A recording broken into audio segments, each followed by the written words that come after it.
How to turn off PHP errors and warnings in WordPress.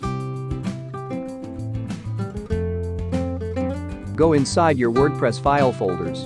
Find wp-config.php file.